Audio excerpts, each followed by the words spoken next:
이현민의 대중문화 낯설게 하기. 박진영의 서륙전 무대는 어땠나? 박진영은 명실상부 K-팝의 역사이다. 박진영이 한국 음악계와 K-팝의 세계화에 미친 영향에 의문을 제기하는 이는 많지 않을 것이다. 그가 설립한 JYP라는 회사는 과거나 지금이나 박진영에 의한 엔터테인먼트 회사다. 박진영에 의한 JYP 회사 시스템에 불만을 제기하는 이들도 있을 수 있지만 그의 히트메이킹은 모두 인정하는 분위기다. 최근 박진영은 신곡 체인지맨을 발표하면서 활동을 시작했다. 이에 몇몇 예능에 나와 신곡 홍보와 동시에 음악에 대한 자신의 견해를 밝히며 K-팝의 미래를 전망했다. 특히 TVN 뉴 퀴즈 온 더 블록과 성시경의 유튜브 만날 텐데 코너에 출연해 입담을 과시했다. 그의 고집과 열정이 현재의 박진영과 JYP를 만들었다는 것을 새삼 깨닫게 하는 대목이다. TVN 뉴 퀴즈 온 더 블록이 조금 특별했던 이유는 K-팝의 두 거장 박진영과 방시혁의 동반 출연에 있었다. 그들의 출연 자체만으로 이미 많은 이들의 관심과 호기심을 유발했다.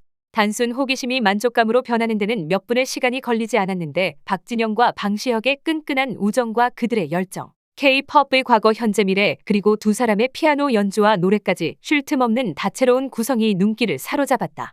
그 중에서도 박진영의 열정과 음악에 대한 깊은 사랑은 현역 박진영에 대한 신뢰의 바탕을 두었다. 또 인상 깊었던 부분은 방시혁의 박진영을 향한 존경의 마음이었다.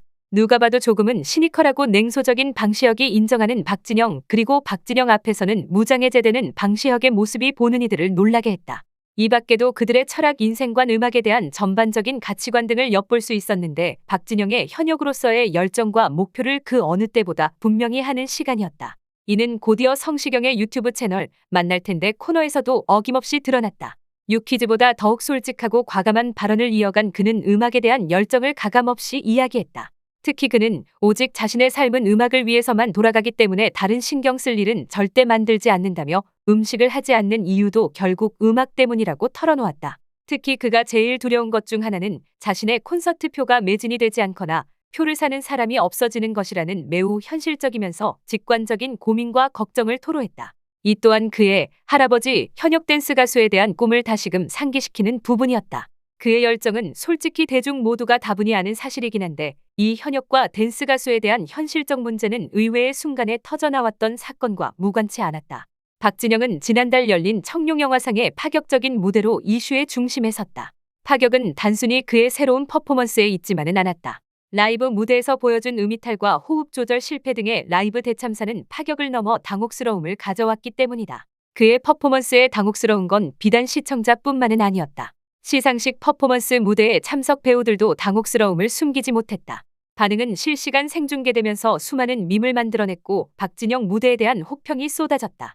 그런 상황에도 아랑곳 없이 최근 그는 자신의 제작 능력을 살려 KBS 골든걸스라는 프로그램을 진행하고 있다. 걸그룹 제작 예능이다. 한 가지 특이점은 국내 실력파 여성 보컬 4명을 모시고 이른바 최고령 여자 걸그룹을 만드는 것이다. 그는 방송에서 좋게 말하면 디렉팅, 나쁘게 말하면 각종 지적을 쏟아내며 국내 최정상급 선배들을 걸그룹으로 만들기 위해 노력한다. 하지만 청룡상에서 보여준 박진영의 퍼포먼스와 골든걸스 속 제작자 박진영을 동시에 접한 대중들은 박진영의 쓴소리를 쏟아내고 있다. 공기반 소리반이라는 희대의 명언을 만들어낸 그가 보여준 기대 이하의 라이브 무대는 그간 꿈꿔온 할아버지 댄스 가수의 꿈을 무색해 했다. 일각에서는 저 나이에 저런 퍼포먼스가 가능한 사람은 얼마 안 된다며 박진영을 두둔하고 나섰다.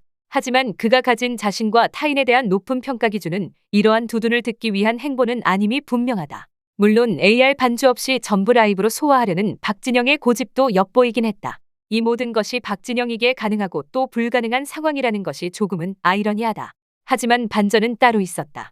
박진영은 청룡상 무대의 혹평을 그대로 인정하고 수긍하며 이를 변화를 위한 무기로 재활용했다. 그는 당시 무리한 스케줄로 목 컨디션이 완전히 망가졌음을 인정하고 MBC 라디오스타 등의 출연에 서륙전을 예고했다. 그리고 자신의 호언장담대로 악동 뮤지션의 KBS 음악쇼 악뮤의 오나로밤의 무대를 통해 청룡상 무대가 실력이 아닌 실수였음을 그리고 자신의 건재함을 다시금 증명했다.